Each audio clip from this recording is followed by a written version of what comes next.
Well, thank you very much, and good morning, everyone. Welcome to Prince George for those that are coming in from outside of our wonderful city and the north. I hope that you certainly enjoy the hospitality of the north while you're here. I see that our last panelist has gotten here, so welcome. It's an absolute pleasure for me to moderate this panel this morning. Innovation and technology is a topic that's on all of our minds, certainly at the Trust as the economic development leader for central and northern BC. It's top of mind for us. Earlier this year, we launched an innovation fund that supported a wide variety of projects throughout the region, everything from tidal energy out on Haida Gwaii to biocarbon in the Robson Valley. And for those of you who are looking for funding for innovation in northern BC, I would encourage you to consider that fund.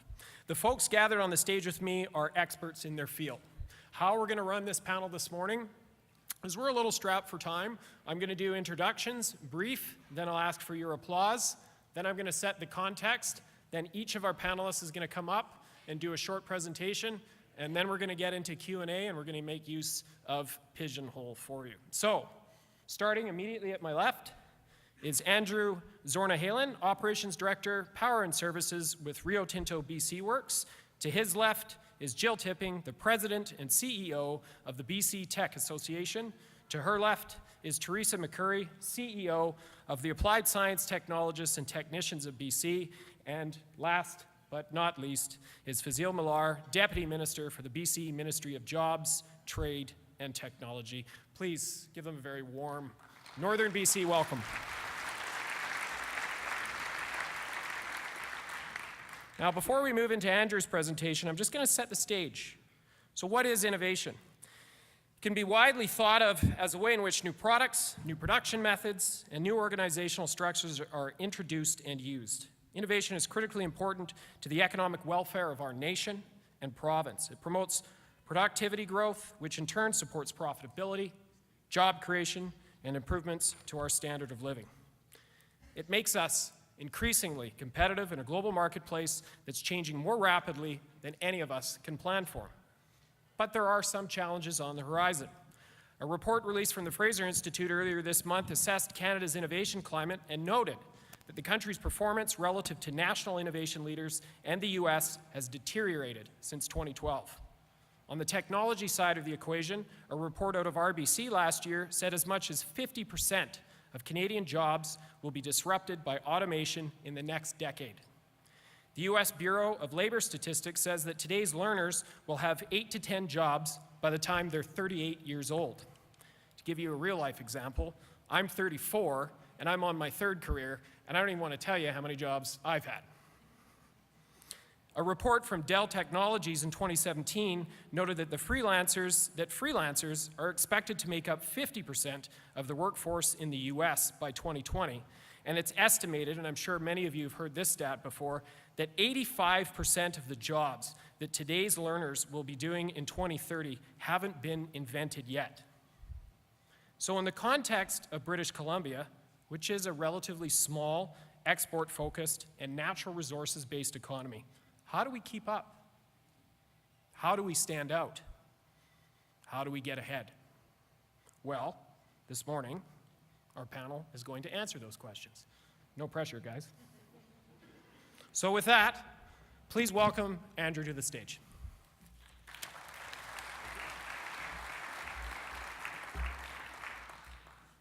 Look, thanks, Joel. This is actually the panel I'm most excited about. It's the one that I sort of hold most dear. It's the one that I'm very passionate about, is thinking about technology innovation. As many as you will know, Rio Tinto invested $6 billion in our new and modernising our existing facilities in northern British Columbia. We completed that a couple of years ago.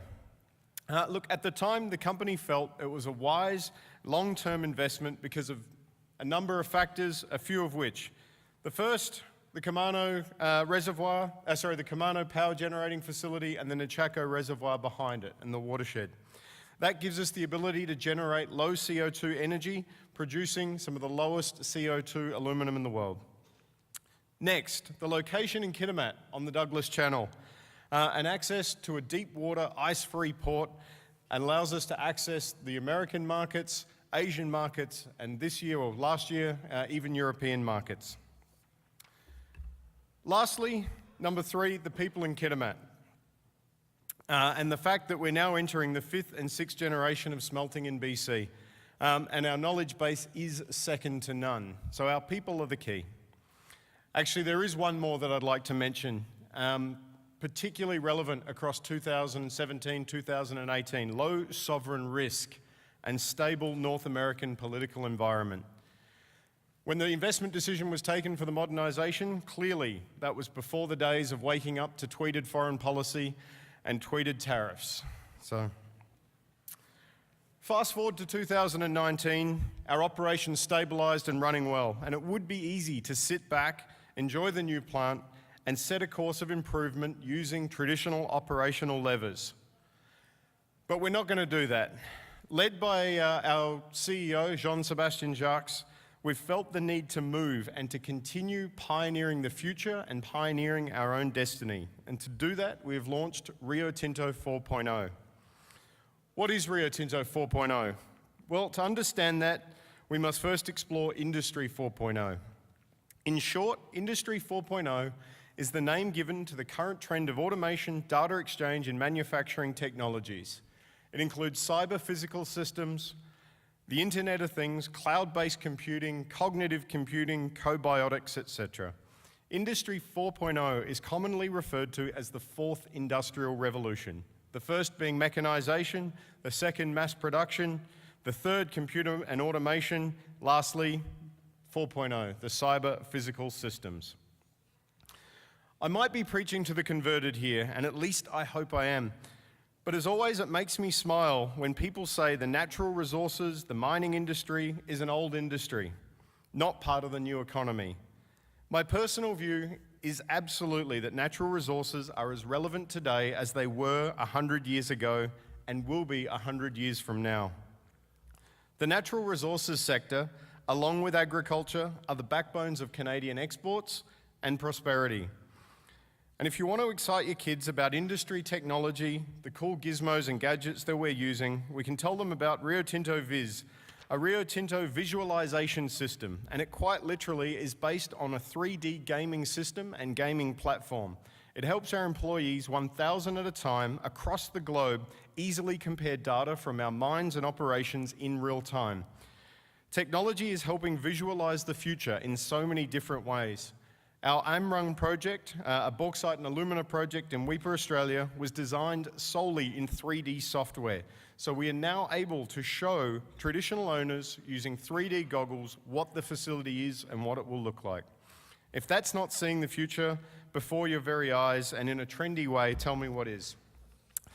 There are other examples right across our business and our industry. We're using big data analytics to drive productivity. In BC alone, we use automated cranes, driver-assisted vehicles, automated avalanche control cannons, big data for our reservoir management systems, and to tick, yet another one of those cool boxes, we use drones and remote-operated vehicles for our field surveys and equipment maintenance. Indeed, decades ago, our industry may have relied on the skills of only a few professionals and technical specialists. Today, the skills of our operations centre team in Quebec are similar to those required to run a suburban train network or an air traffic control system. Every one of our team members need to think about their new cyber-physical transformed role. It's clear that this tech shift will create anxieties, which we as an industry must collectively address. Different types of skills will be required, different roles will be needed. Business and government leaders will need to craft a new deal that helps individuals cope with disruptive technology change. We must also partner with universities to train and develop the future leaders, the future technical specialists, and our workforce of the industry. Initiatives like that which we announced yesterday with UNBC will be key. We as an industry must also partner with non-traditional companies and even your competitors to grow in this space. Rio Tinto has partnered with Apple and one of our competitors, Alcoa, to develop ELYSIS, the groundbreaking industry-disrupting technology of zero carbon emissions aluminum. Apple sought to bring us together, sought to foster that partnership. Closer to home, we've set about partnering with Amazon, who will be coming to our BC Works facility in Kitimat and Kumano in a couple of weeks to share their process of culture innovation. Rio Tinto also has a benchmarking partnership with both Virgin Air and Microsoft. Again, not traditional companies that you would think of a resources sector partnering with. My point is this: tech-savvy and outward-looking businesses, economies and countries can and do absorb technology changes, and Canada will too. We in the natural resources sector want to play our part in Canada's broader future, innovation and technology boom, creating the jobs of the future and investing in the key technologies needed for success. To deploy Rio Tinto 4.0 at BC Works at a local level, we will focus on 3 elements. 1, helping our teams understand across the organisation what are the technologies available. We need to move past the buzzwords. We need to move past just simply flouting these things, and we need to move into an area that has worked. What is industrially ready? What can be developed? And what can we deploy today? We need to understand the automation progression. We need to think big, start small, and go fast. The second focus, our culture and leader messaging. We need to build a message around training and upskilling opportunity for all levels of the organisation, maintainers, operators, engineers, and staff alike. We need to move past automation equals job losses. Employees are far more willing and even eager to master new technologies than employers appreciate.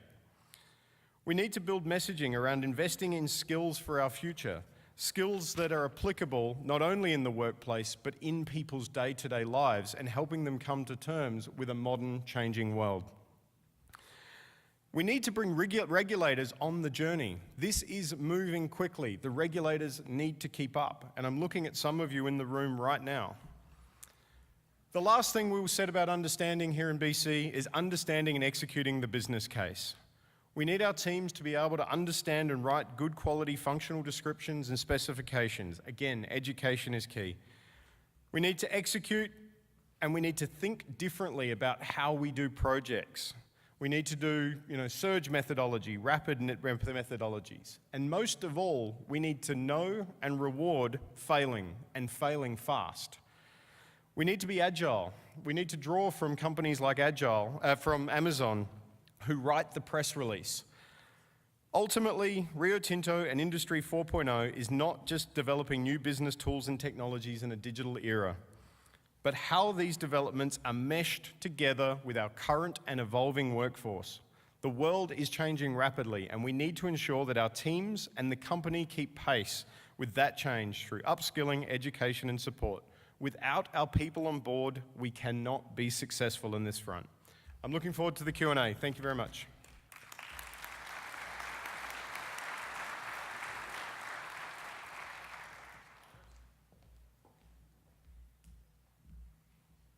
I'm Jill. I'm short. Thank you so much for the opportunity to talk to you today. One of the things that I notice about the Natural Resources Forum is that it's transitioning. It's transitioning from talking about what to talking about how.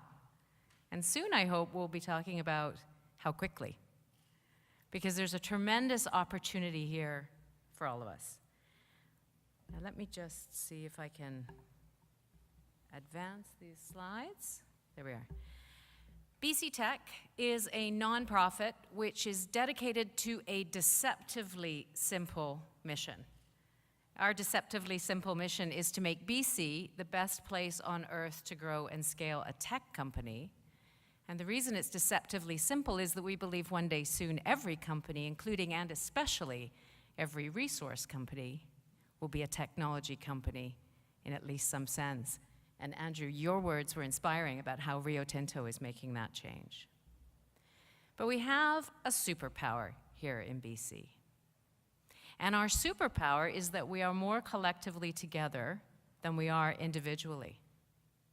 BC's secret sauce is that we have a tremendous track record of working together, partnering, even when we start in different places to solve problems, and to do it together, to include the smallest companies, to include the biggest companies, Today we have a mechanism called Supercluster to help us do that, and we're hearing about unusual partnerships that are happening across industry. This is British Columbia's secret weapon. It is not as strong as this in every part of the world, and it can be our competitive advantage. We know, of course, that we have a tremendous opportunity ahead of us. I like to say that yesterday we called it technology. And today, we just call it a tool. Yesterday's technology is today's tool and tomorrow's engine. Going on that transition from a new idea, a new technique, a new system, a new process, a new partnership, and taking it from representing change, representing the new, that's what we mean when we use the word technology, turning it into a tool, something that helps us do our jobs better, faster, in a more meaningful way. And then taking that next step and turning it into an engine. The human face of technology. This is where we all start. How is this new thing going to disrupt me or my business? It's natural. We all start there. We all start there with every kind of change, every kind of new technology. The challenge is to move progressively through the skepticism that we naturally have evolved to react to anything new with, and start to explore, how might this enable me? And eventually, how might this empower me? And there is one single thing that takes us through that journey, that supports us on that journey, that enables us to do that journey with confidence and not with fear. And it is knowledge. So then I invite you to think, how do human beings acquire meaningful knowledge? Not facts and data. And it's very unlikely to be from someone like me standing on a stage speaking words at you, however appealing my slides. It comes from engaging in real-life problems. It comes from experimentation. It comes from working together to solve a problem we really care about, we are really passionate about, and that we are absolutely convinced today's methods are not going to solve. And it is only when we have those compelling problems to solve that we engage in the art of experimenting with the new in a really meaningful way. And exactly as Andrew described, it is rarely in the boardrooms that that conversation advances the fastest. It is usually on the shop floor. It is for those who are closest to the problem, who understand just exactly how high the stakes are. They are the ones who are the champions of innovation. And what we must encourage all businesses to do is encourage and enable their executives to get out of the way and unlock the innovation that our people have. This is a slide that I stole.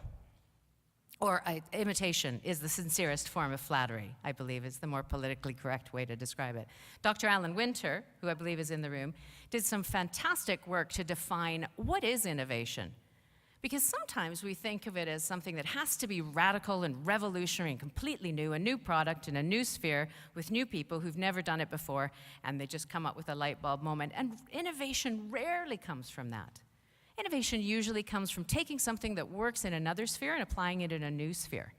It comes from incremental, modest changes, but radical ambition to solve a problem differently. And it isn't just products. For goodness sake, it's not the latest gizmo that helps you. It can be the latest approach to problem solving, the latest team building initiative, the latest mechanism to get meaningful input from your customers and from your staff. And finally, of course, it must create economic value. I am tremendously hostile to the idea of novel being in and of itself interesting. It isn't. It's only interesting when we can work together to take the novel idea, the new approach, apply it to an existing and important problem, and together partner the technology, the emerging economy, and the leaders who are excellent at taking things from idea to shipping in 18 months, and align that with our traditional industries and the problems they're solving and the global issues that we need to solve to make BC a world beater. So finally, in closing, I would just say the what is fairly well understood. Many people have thought for many years about what we need to do as societies, as economies, to prepare for the future that's coming at us all the time. There's always a new technology, there's always a new disruption, there's always a new tweet, there's always a new challenge. You cannot control what will happen to you in an increasingly uncertain and risky world. You can control what you do with it. And by investing in innovation, by partnering all of our sectors together to be innovation leaders, we will build the resiliency of our economy, the resiliency of our people. We will develop the skill sets that enable us to take on a new problem, take on a new challenge, solve it effectively, working together. This is the recipe for success in the future economy. Investment in sustainable, inclusive growth, digital literacy for all of our people so that people are equipped with the knowledge that they must have to go on that journey from technology will disrupt me and I am resisting it, to technology will enable me. Indeed, technology will empower me, and I am excited about what we're going to do together. Thank you.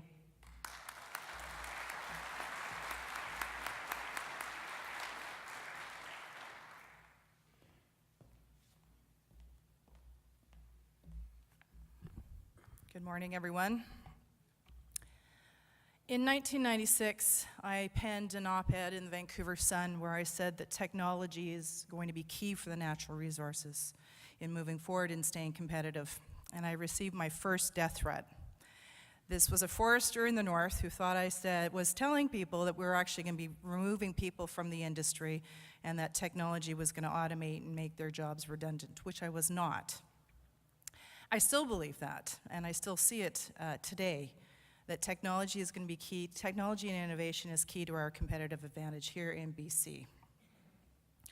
I am the CEO of Applied Science Technologists and Technicians of BC. We formed in 1958, and we have a regulatory act. We're actually a regulatory body, so I'm happy to work with you on any regulatory issues you want to work with us on. We register and regulate technologists, technicians, and technical specialists here in British Columbia and the Yukon. These specialists who are the ones who implement technology within the field of engineering and applied science. For technologists, they require a 2 to 3 year diploma, and for technicians, it's about a 1 year diploma, and sometimes it can actually take a bit more time. I want to stress that not everyone needs or wants a degree. I'm hoping that we'll be able to talk a little bit about laddering education and the opportunities it can create for those of us who are going to be having 12, 15, 16, how many jobs, I'm not sure, over the next 10 to 20 years.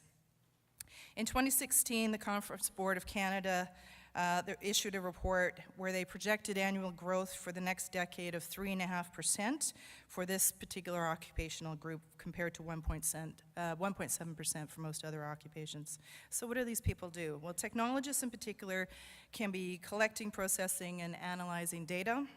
They are advisors on evaluating systems, processes, equipment, tools, design, and plans. They direct the construction, technical inspection, maintenance, or operation of any structure as is related to industry recognized codes, standards, and practices. In other words, they are problem solvers. They are creators who get the work done.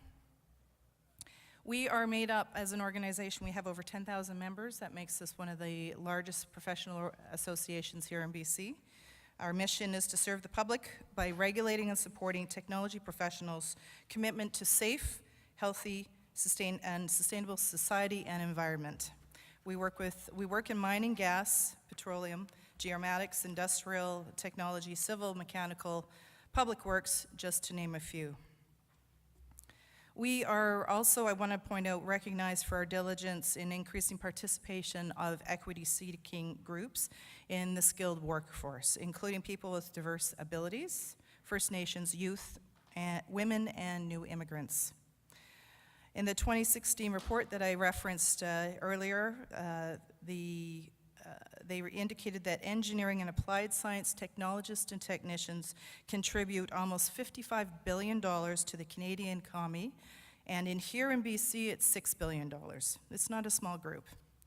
In the coming years, we expect to see British Columbia workforce shifting in many ways, including changing from a more physical work environment to a career in which technology plays a greater role, moving from a lower paid job to technology careers where workers will be paid roughly 20% more. So what am I excited about for innovation technology? Well, as I said, I think it's a key factor for companies to sustain a competitive advantage. Some of the technologies I'm excited about is CRISPR for trees, not babies. I'm very interested in seeing some of the work that's been happening on using the gene editing tool for removing disease, or adding disease-resistant genes to trees and plants. Let's not forget our wine industry. I know we heard about a little bit from agriculture this morning. That's, I think, another important area that we can be thinking about today too. The use of blockchain for automatic registration of mineral rights and IP is of interest to me, trafficking conflict materials or non-conflict materials, and automation of ore acquisition. So I'm looking forward to discussing the key considerations for success. I am also looking potentially, if you're interested, to talk either off-site or during this panel about the importance of education and laddering, and where there's some niche areas for not only our post-secondary industries but also our local communities. We're here to be a partner with you. Thank you.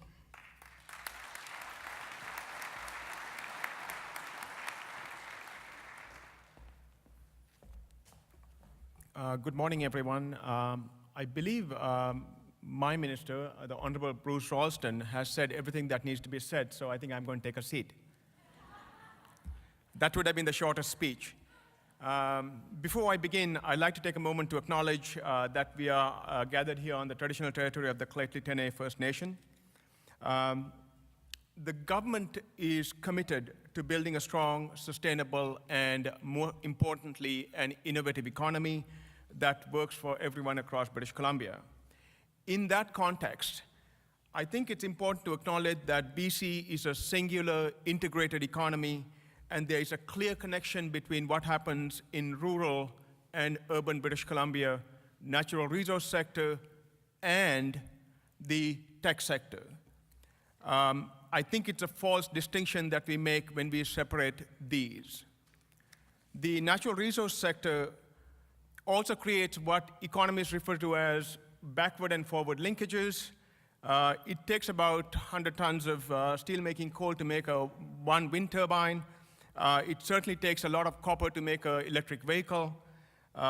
When we produce base metals and coal in rural BC and sell to consumers across the world, it creates jobs, and this is what I mean by the backward and forward linkages, for accountants, lawyers, bankers, environmental technologists, those working in our ports and in the transportation sector in Greater Vancouver and Victoria and across the province. So consequently, I think we do need to stay focused on keeping the natural resource sector industries, whether it's oil and gas, agriculture, forestry, mining, competitive and profitable, and I use the term deliberately, profitable, so that we can all benefit. This is where technology comes in and innovation comes in. And I know Bill's presentation went through certainly what the art of the possible is. We view technology as, and I want to emphasize this word, as an enabler for all sectors in the economy that will keep our natural resource sector positioned as global leaders for decades to come. Obviously, to this end, we need to leverage the technology expertise that is here in British Columbia. I just looked at the latest data in the morning, which we will release pretty soon. BC has over 10,000 tech firms scattered across. and about 114,000 people employed from Trail to Terrace and from Vancouver to Victoria. What we do need to do going forward is to help integrate these tech firms with what's going on in the natural resource space. Whenever we think about tech, we always think about Netflix, the iPhone, but sexy as they may be, the reality is that the natural resource sector, whether it's agriculture or forestry, is using a lot of tech. It's the untold story, and I think we need to make that story come alive. BC has a comparative advantage in natural resources. We should exploit it for the benefit of all British Columbians. Last year, it's the 200th anniversary of the publication of David Ricardo's theory of comparative advantage. We have had 200 years of evidence to suggest that comparative advantage does work. We have an abundance of resources, which the world wants, and we do have some of the best safeguards on environmental protection and safety in the world, and we should be talk about it proudly. Clearly, Rio Tinto is an example of manifestly, certainly innovating. That approach, though, that Rio Tinto has adopted and working with Innovate BC as well, is an opportunity for British Columbia to enhance our tech sector's global reach and create tech clusters across the province, whether it's in Kamloops or in Prince George. As importantly, the government view is that we need to anchor tech firms in British Columbia. We also need to keep the IP, the intellectual property in British Columbia. Because, after all, there has been lots of tax dollars spent on the research environment, which means that we would like to capitalize on those and create a thriving tech sector in BC. Let me, just for illustrative purposes, and I know we want to get to the questions and answer session here, I'll just use mining for illustration purposes. I don't think anybody in the forestry sector or oil and gas will be angry at me for this. MineSense is a BC firm which ensures the sustainability of mining operations by improving ore extraction in mining operations, and they are doing it with Mitsubishi, Teck, and also Highland Valley Copper. You have Saltworks, which is another BC company which started off in a basement in East Vancouver, is producing desalination technology and wastewater treatment and solids production, which also is very helpful. They are working with lots of firms in BC and in China.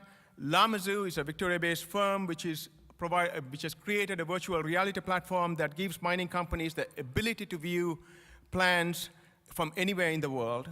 So these are just a few examples that illustrate that BC's natural resource sector is firmly embedded with the tech sector, and I think we just need to continue to integrate it further. As we move towards a low-carbon economy, there's an opportunity for BC to brand itself as having some of the cleanest natural resources in the world. As Minister Heyman in the morning alluded to, the government has a MOU with the BC Business Council to develop that strategy, and that work is underway. Whether it's energy storage or electric vehicles, the potential is huge, and we have resources. The bottom line, though, is that we are an interdependent economy and not separate economies. If there's a central message that I do want to send, and that's something the government recognizes, and that's why the government has programs that run the gamut of trade and investment reps, which we have across the world, who are helping BC pellet manufacturers sell their product in other markets. We have the Tech Fund, a $100 million BC Tech Fund, which helps small startups succeed. And also, as the Minister Ralston mentioned in the morning, the Export Navigator program, which helps small and medium-sized enterprises get ready for the export market. Government has also invested heavily in K-12 education and obviously higher education, particularly on the STEM side recently. and so that British Columbians will have the capacity to participate in this economy. I'll leave you with one last thought.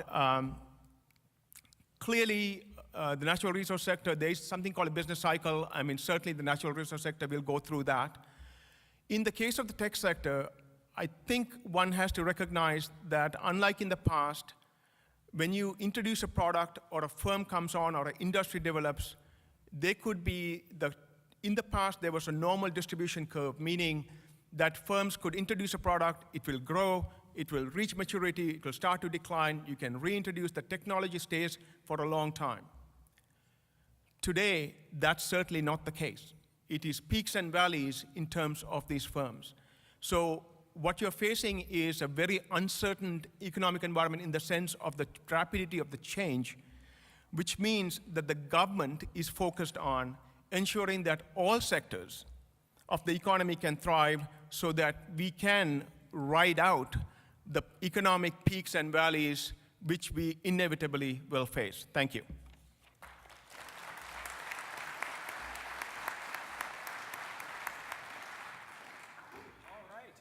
Got about 20 minutes for question and answer now, so please make use of Pigeonhole. Let's see what questions pop up in front of us, and we'll pick the ones with the most votes, or I'll pick the ones that I like. Okay, so we got 14 votes. Okay, so actually, Teresa, this touches a little bit on where you left us off in your presentation. Question number 1, with 14 votes. How do we bring training and education to people in the North without leaving the community? I'm sure that a few of you have a response to this, but maybe, Teresa, go ahead. So ASTTBC likes to partner with our post-secondary institutions in bringing, whether it's a course or if there's actual programs forward. We've actually created programs when we weren't able to introduce them into the post-secondary institution. So for instance, Public Works is an area which is drastically needing people. We've introduced Public Works Technician program, which we actually, we developed the materials. We're now looking to partner with either organizations or post-secondary institutions to deliver this so that we can have that very specific training in the community. So for instance, we partnered with West Bank First Nations to deliver this in Kelowna last year. Those are the kind of opportunities that we're certainly well within our act to do. Training is an important aspect of it. We also look to our partners and our actual industry to put together if it's just addressing certain competencies that aren't there that are needed. If it's actual programs such as some of the technologist programs, I've actually spoken at the budget, when the budget, the government was going around talking about what we need for the budget coming up for this year. We certainly said we'd like to see in the post-secondary institutions more diplomas and those type of offerings throughout the province, and we'll continue to speak on that with any community who wants us to be alongside with them. So I'll stop it there and let somebody else on the team to Who's up share their next? thoughts. Jill? I'd really like to pick up on Teresa's point about laddering. There's an incredibly important part that degrees, four-year degrees, post-secondary degrees play in our training and education ecosystem, but it's not the only kind of education that's needed. And the concept of moving progressively from short-form courses through certifications, through diplomas, I think is an incredibly important piece. So I'd like to see more innovation and more places in that area. I'd also really like to see a very different approach to online learning. It shouldn't be an afterthought, or you can do some of these courses online. I think if we were to put it at the very center and say, how can technology enable the delivery and effective communication of knowledge, not just through training and online courses, but through connections with mentors in the community, I think it could really be quite helpful. So technology can help us solve this problem as well. Just one more point to add, though. The government is investing in rural connectivity in order to ensure that there is upload and download capacity which is much faster, which is the same thing that is available in major cities. I think that is critical to help get there so that you don't have to leave home, that you can take these courses. So that's well underway by Citizen Services. So.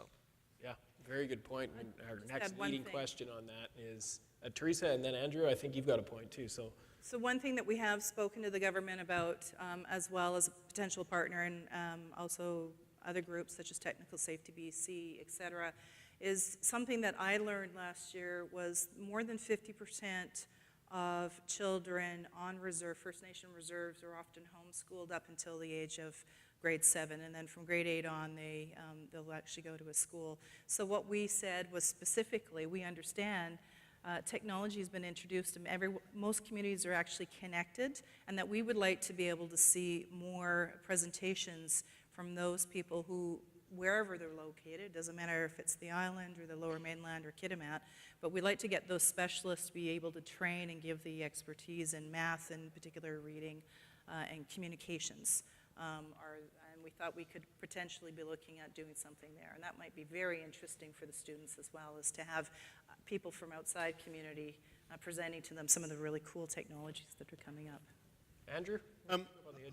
I think we also need to think about non-traditional opportunities to upskill and bring people on board.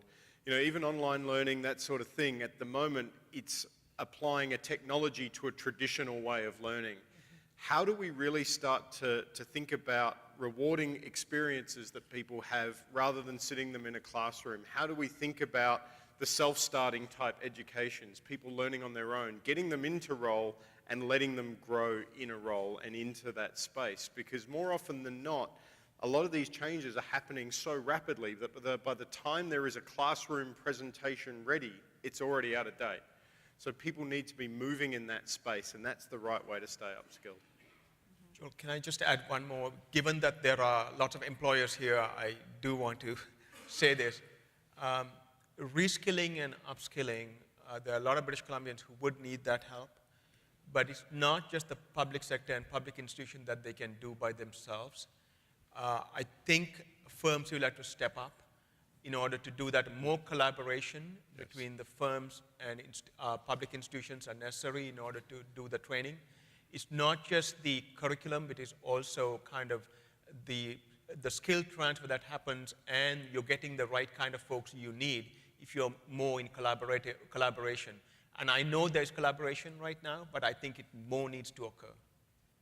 Okay, so that's led us into, we've almost partially answered, but not completely, the next two highest voted questions. So I'm going to do exactly what the tech folks told me exactly not to do, and I'm going to combine those two questions, which is, the first one is, how will we make tech education more accessible to those from lower income communities with rising tuition costs in BC universities, which also links back to this idea, Fazil, that you brought up around connectivity, which is near and dear to my heart in the trust and rural remote communities, which is, of course, bringing education in to a certain degree is going to depend on connectivity. So I guess one question to go back there is, what's your view, Fazil, on partnership making in order to deliver connectivity into rural and remote areas? Is there more that we could be doing outside of the public programs that are already available that maybe we as community leaders or business leaders need to be considering to solve that problem?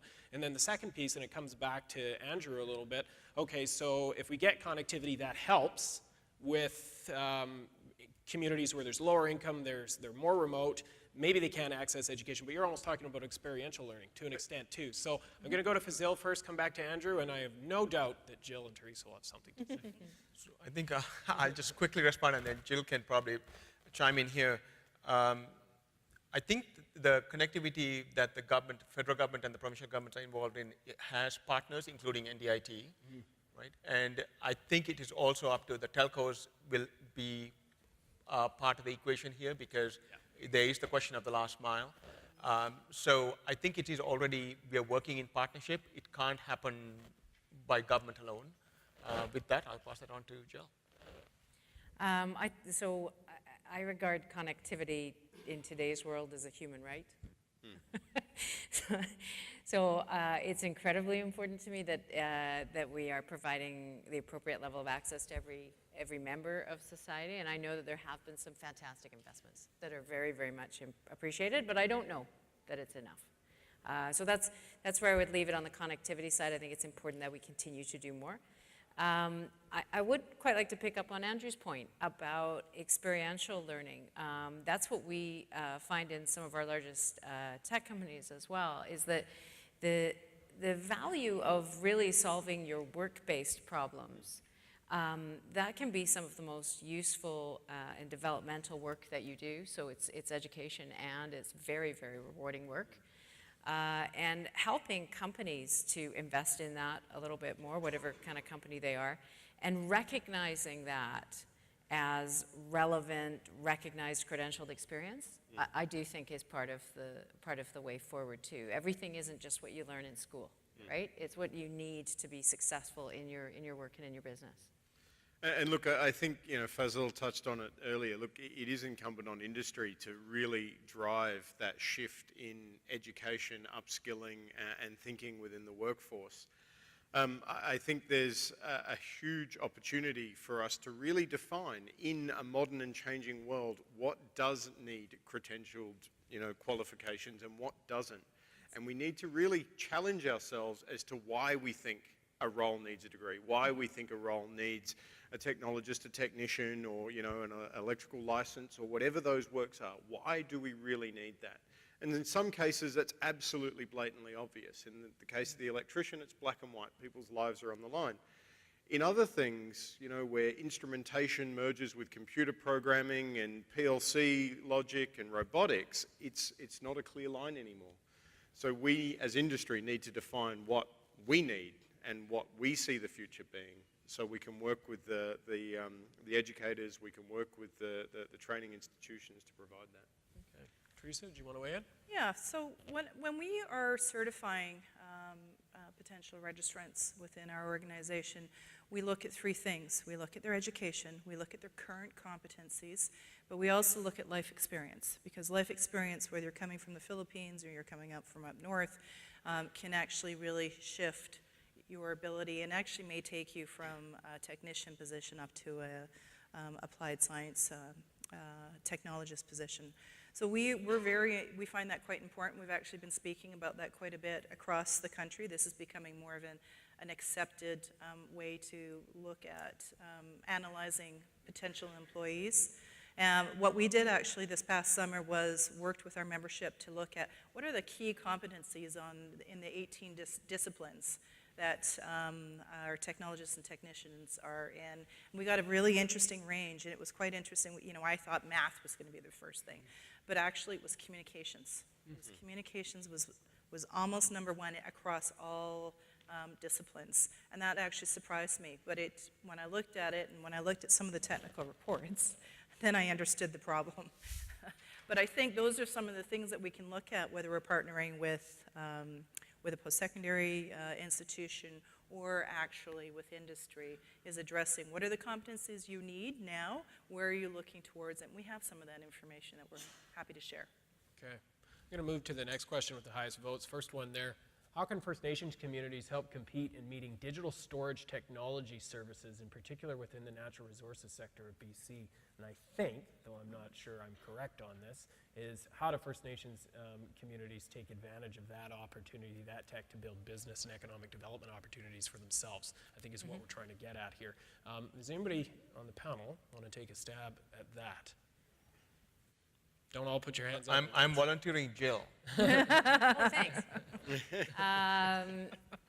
So I am going to violently agree with the question, and I actually don't know what the barriers are.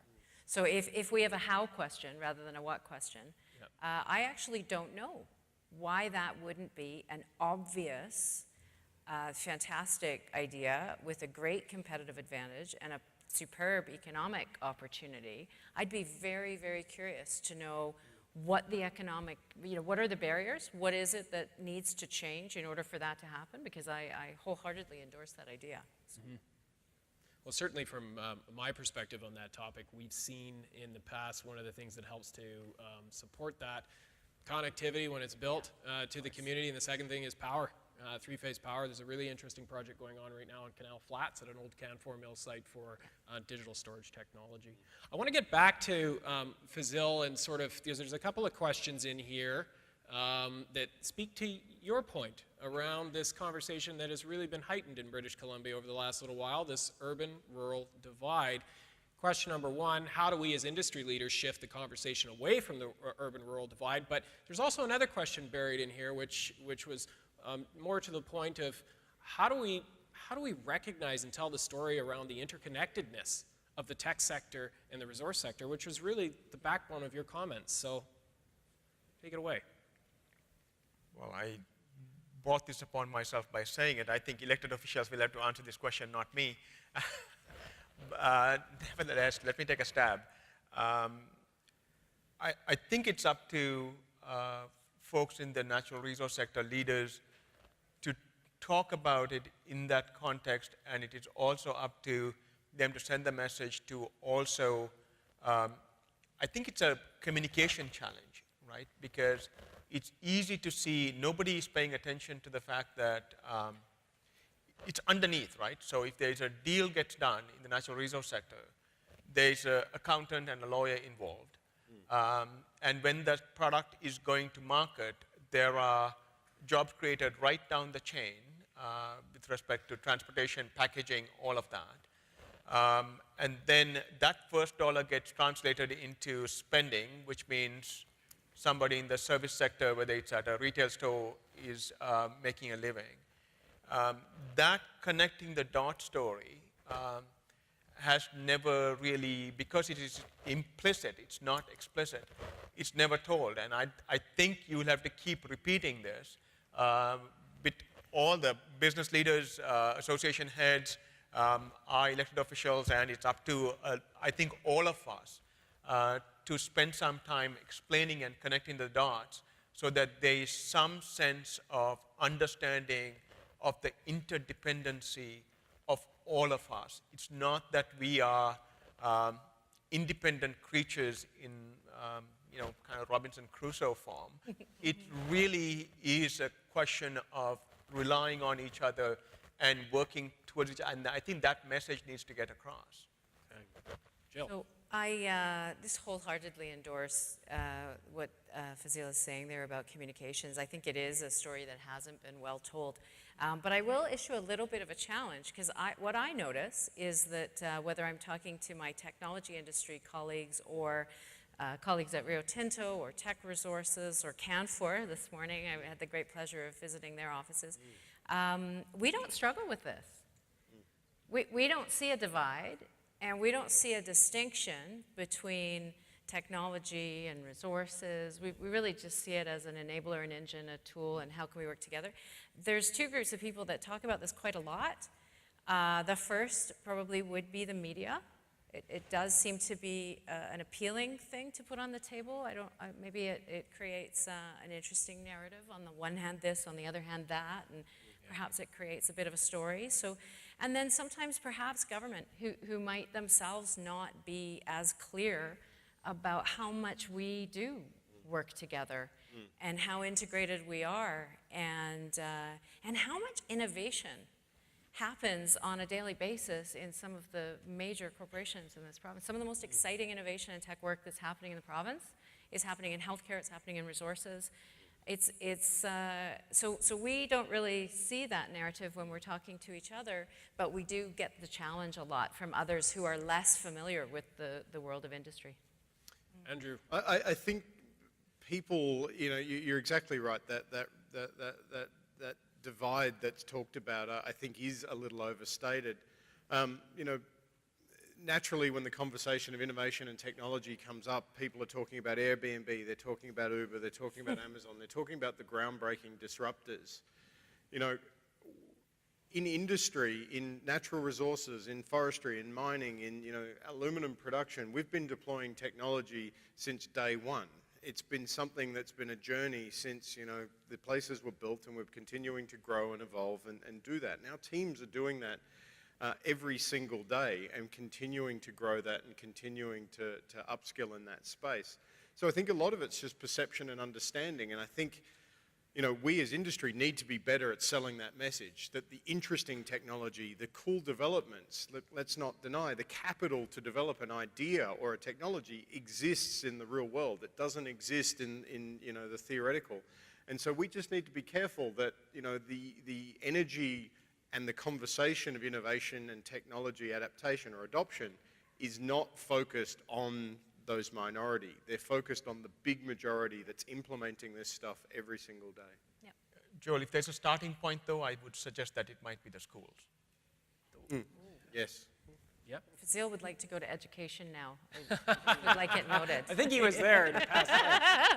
We're running out of time, so we're going to do one last question. And the last question, interestingly enough, was kind of what underwrote all of our pre-discussions, and it's only coming up now. It's the second question. So it's how do we support our workforce to do well in a constantly changing work environment, recognizing that change often leads to anxiety, fear, and stress.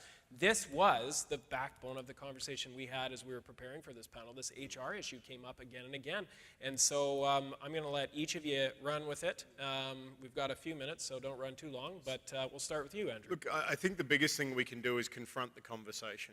We need to be upfront about it. For too long, technologies and innovations have been top-down, developed by engineers in closed doors, and then handed to a workforce.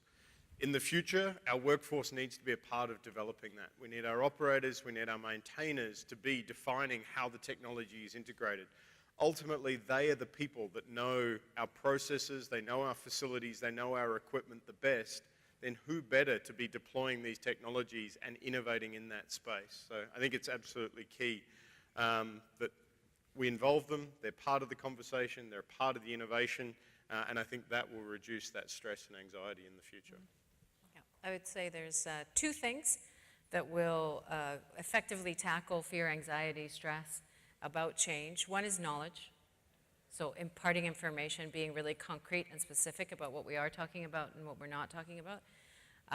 Getting very concrete about precisely what kinds of changes and what kinds of technologies we want to do. And the other piece is trust.